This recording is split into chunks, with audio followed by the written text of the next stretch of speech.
Hi people, how are you? I hope you're doing fine. Welcome to my channel. So my channel is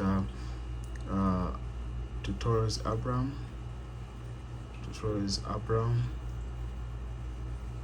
on YouTube, and also on Facebook. You can connect me with Abraham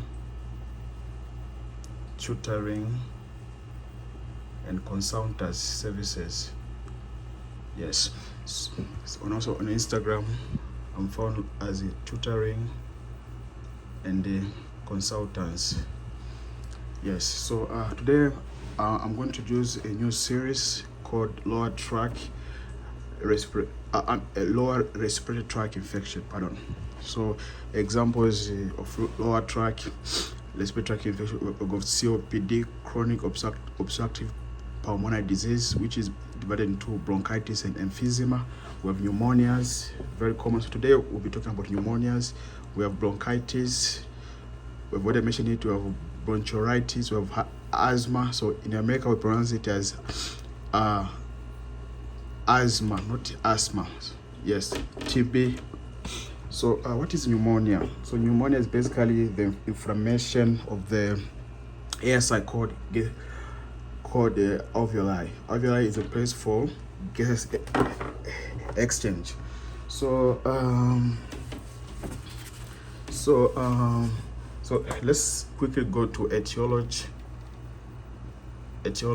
of pneumonia. So pneumonia is caused by bacteria, fungi, and the viruses. So bacteria is a common cause. So we're going to discuss etiology based on the types. So community acquired pneumonia, CAP, is mainly caused by streptococcus pneumonia. So we can have also staphylococcus can cause that. This is community acquired. So or we can just mention just bacterial causes. So we also have Haemophilus influenzae. So type B, usually type B. We have also atypicals like mycoplasma. So atypicals, they don't have a cell wall, so don't give drugs like beta-lactam antibiotics. Their mechanism, they inhibit the synthesis of bacterial cells. So atypicals, they don't have. That's why we give usually drugs like those acting on the protein synthesis, like macrolide, erythromycin, clarithromycin, or tetracycline, such as doxycycline. And then other bacteria which can cause, so like for, let's say, hospital acquired pneumonia, we have Pseudomonas aeruginosa. Yes, very common. We have Klebsiella,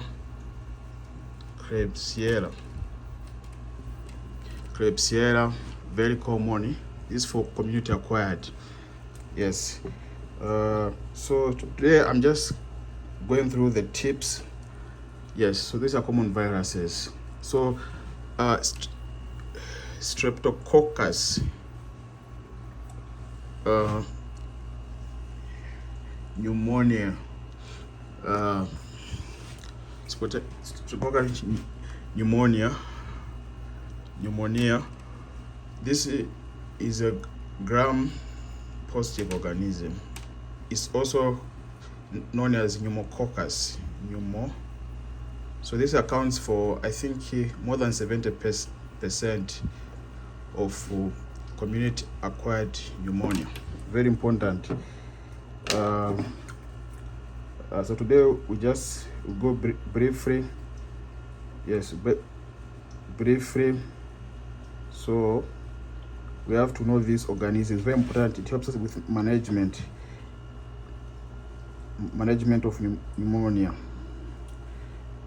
Pneumonia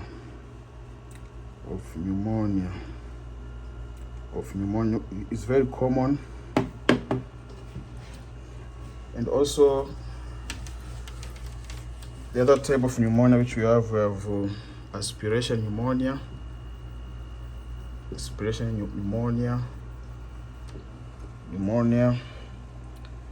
So this one usually occurs when food, liquid, or other material is inhaled into the lungs.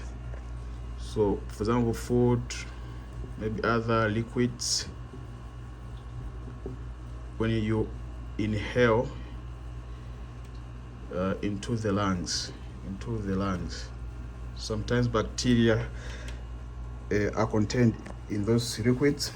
The organism involved in aspiration pneumonia often include a mix of aerobic and anaerobic bacteria. So aerobic and anaerobic bacteria. As the aspirated material usually comes from the oropharyngeal or stomach, aspirated material. So those inhaled material usually come from oropharynx or stomach, which contains a variety of microbes.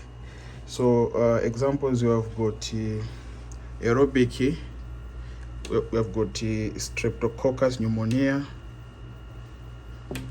Yes, we have also Staphylococcus aureus.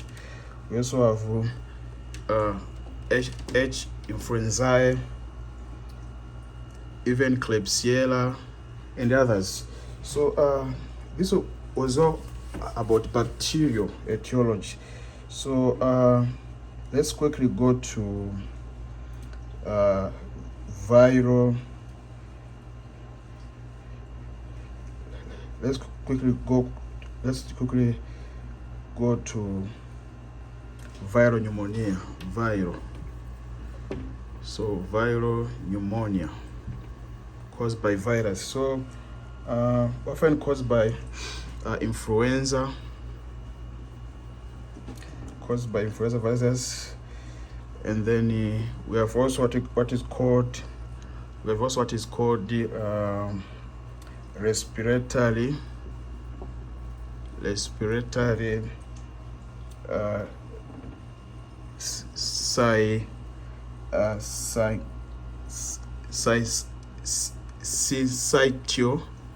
syncytial virus. So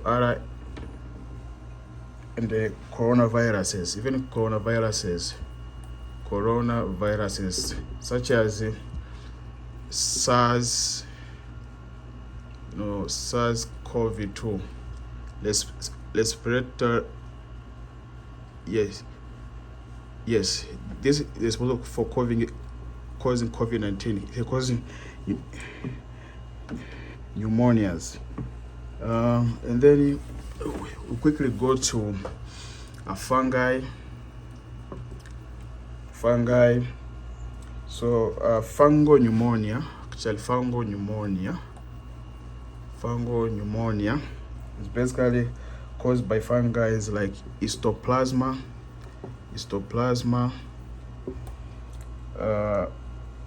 coccidio, Aedes.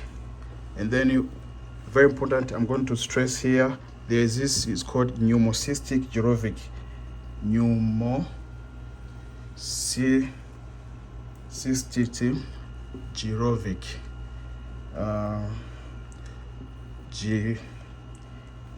Girovic. So this is the cause of pneumonia in immunocompromised, such as HIV. So people who have experienced, for example, treatment failure or complication, they usually develop this, and it's very bad, it's very severe. And then let's quickly review pathophysiology of pneumonia.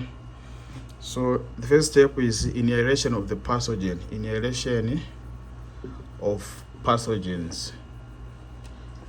and then microbes, these pathogens, they enter the respiratory tract through inhalation. And then the second one is colonization.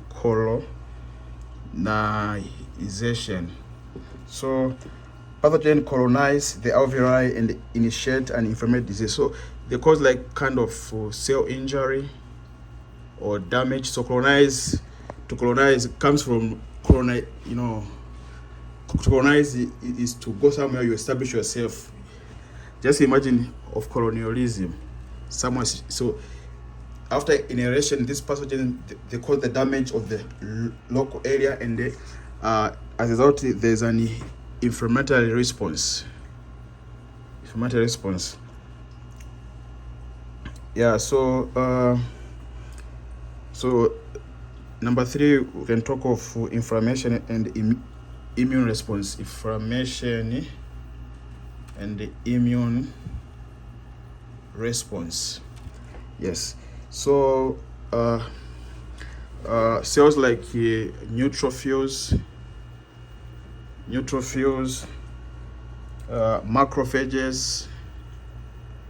macrophages, and the other immune cells infiltrate the alveoli to combat the infection. So they go now. So we can talk, for example, under natural immunity. Yes, they go into the alveoli to try and remove the pathogens, leading to the release of cytokines and other inflammatory mediators. So this will cause the release of cytokines. That's why in COVID-19, most people died because of what you call cytokine storms. Yes. And other inflammatory mediators. And then the last step, we call it alveolar fillings. So the alveoli fill with fluid, pus, and inflammatory cells.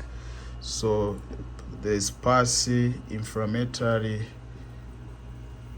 cells, impairing gas exchange.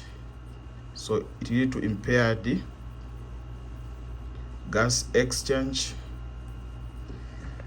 and leading to symptoms like hypoxia and dyspnea. Symptoms like hypoxia and dyspnea. So shortness of breath, lack of oxygen. Yes. So this is under etiology. So going to clinical presentation. So what are the typical signs of pneumonia? So there is cough. It can be either productive, meaning it produces a phlegm or sputum, or non-productive. And also we have fever, we have chills, we have dyspnea. We already talked about this. Shortness of breath. We have chest pain. So some studies, they name this periodic chest pain. So people can scratch. Yes. And then we can have fatigue, confusion, especially in older adults, because they are even at a risk of dementia. And then okay, these were the symptoms. And then we have symptoms and sign. So sign we have tachypnea.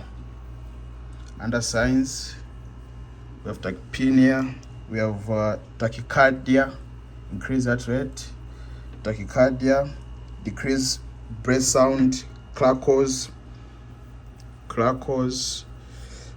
We have downess to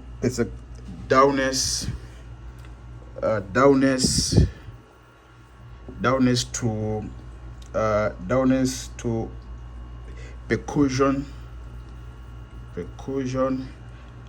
and the use of accessory muscles for breathing. So how is pneumonia diagnosis, especially medical student, doctors? You have to know how you can do it. So you know that usually we follow SOP. So S is for subjective, so meaning present complaint. O is for objective, what you're able to do, maybe lab test, physical examination, and then assessment and plan. So we start with clinical evaluation, history and physical examination. So you have to check for history, you do physical examination, exams, imaging, very important. Imaging, you do x-ray showing infiltrate or consolidation. So consolidation, accumulation of fluids, consolidation, which is accumulation of fluids. Yes, and then lab tests, you do some labs. So you're going to do complete blood count or full blood count. If you're in Africa, in USA we call complete blood count. Sputum culture. You also do blood cultures and specific tests for pathogens like polymerase chain reaction for virus. This is for virus, if you want to detect virus. And then you also you do what we call pulse oximetry and the arterial blood gas and the arterial blood gas. Yes, blood gas known as ABG. So to assess oxygenation and acid base status, to assess oxygenation and the acid base status. You don't want alkalosis or acidosis, can kill a patient fast. And then very important, I'm going to talk about how you can measurement of severity.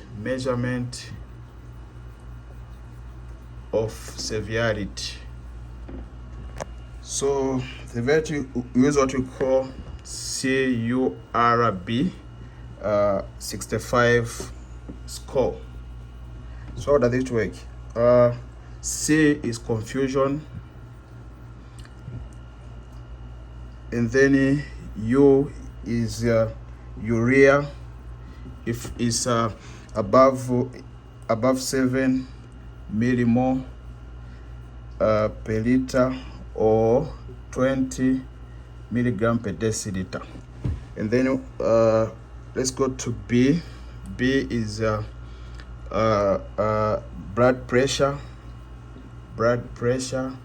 So if blood pressure systolic, the upper one is below 90.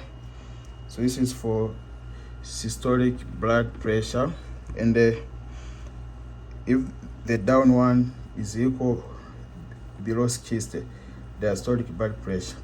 So and then 65 is age, 65 and above. So how do interpret. So all these are given scores of 1, 1, 1, 1. So how do you, what is the scale? Scale of CURBD 65. So 0 to 1, so meaning low risk. So low risk doctors, hope you're followed low risk, and then outpatient treatment. And then 2 points is moderate risk. So consider short hospital stay or closely supervised outpatient treatment. And then 3 to 5 now, this is severe. 3 to 5, this is severe. So high risk, and then consider inpatient treatment with ICU assessment for score of, so 4 to 5 you can take the ICU. Yes. And then let's talk about risk factors. So weakened immunity, and then underlying conditions like COVID-19. Yes. And then there's socio-economic factors. Maybe poor access to quality health care can produce, and other factors. So weakened immunity, especially for pneumocystic geographic pneumonia in HIV patients. So let's say management. So we know that more than 70% actually is bacterial. So antibiotics are going to be the mainstay. So usually we treat according to the severity. So treatment of pneumonia. So we treat according to severity according to the type. So I'll just explain about the type. So community acquired pneumonia, drug of choice actually are penicillins, especially for, you can say, mild to moderate. Drug of choice, I usually recommend the amoxiclav. Amoxiclav is a combination of amoxicillin plus clavulanate acid. So this is very good. So this one is resistance against beta lactamases. There's some conflicting information saying that even gram positive, there are some strains of gram positive which causes which releases beta lactam. Yes, and they damage that link. Yes, so penicillins. So others, they just give plain amoxicillin. But usually, especially in Africa, I used to see, I don't know in America, in Africa they use, if they give amoxicillin, they can add the anti-atypical drug, anti-atypical medication, such as let's say macrolides, antibiotics. Usually they like azithromycin or clarithromycin. So I used to see prescription amoxicillin plus azithromycin. Azithromycin can be given for as in 500 milligram once a day for 3 days, and then amoxicillin 500 milligram TDS for 5 to 7 days. Yes, and the other choices, yes, so like in moderate, you can give levofloxacin, because this covers even atypicals. Yes, atypicals, mycoplasma, chlamydia. Yes, so we also have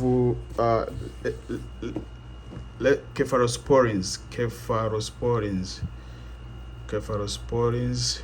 So these first generation, second generation, third generation, fifth generation, fourth generation, fifth generation. So first generation we have cephalexin, the common one.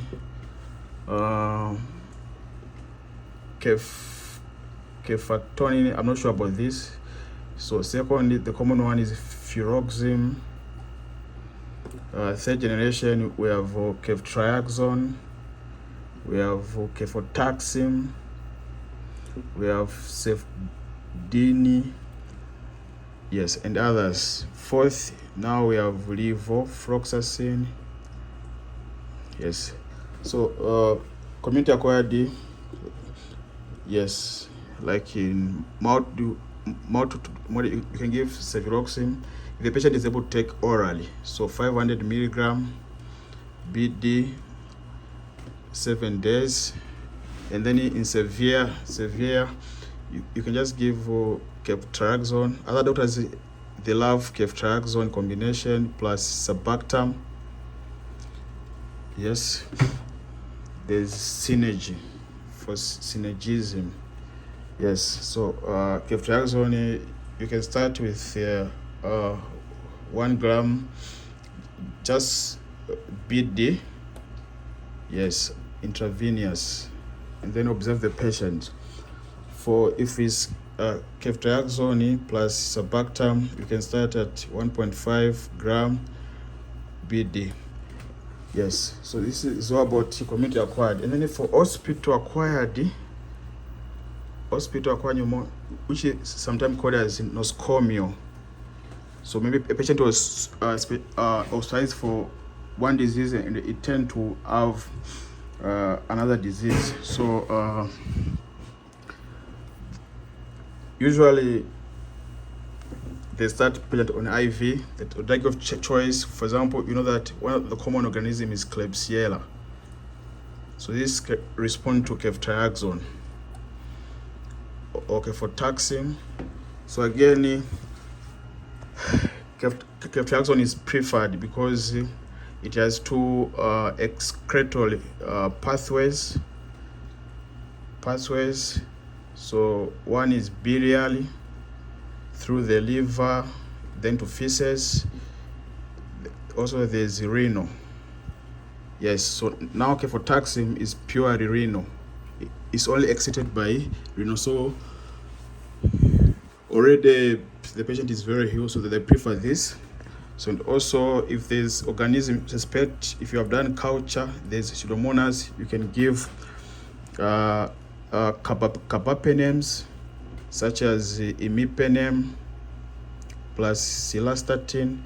So cilastatin is added to meropenem to prevent the degradation of imipenem in the renal system. Called the dehydrogenase. Yes, so there's synergy here. So you can also give meropenem. So you can start at 1 gram BD and increase accordingly. Same with others. Sometimes they prefer aminoglycosides, such as gentamicin, especially if the patient is not in ICU. But if a patient is in ICU, so if the score, the CAB-RB 65 is already 4 to 5, just give meropenem. You give 2 gram BD IV. Yes.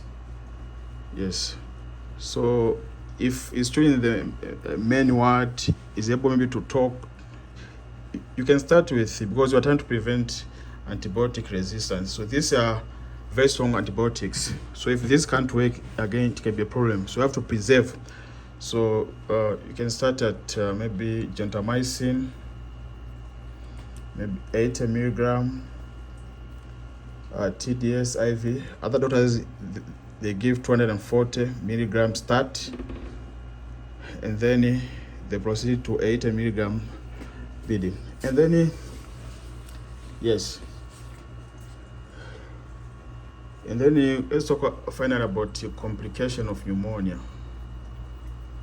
So pneumonia can lead to meningitis, and then it can lead to consolidation, presence of fluids in the lungs. Pneumonia can lead to hypotension, leading to shock. Yes, this is what I remember. This is what I have for you. Kindly subscribe to my channel. Subscribe, please subscribe to my channel, Tutorials Abraham. I love you all. May God bless you, and get in touch if you need more help.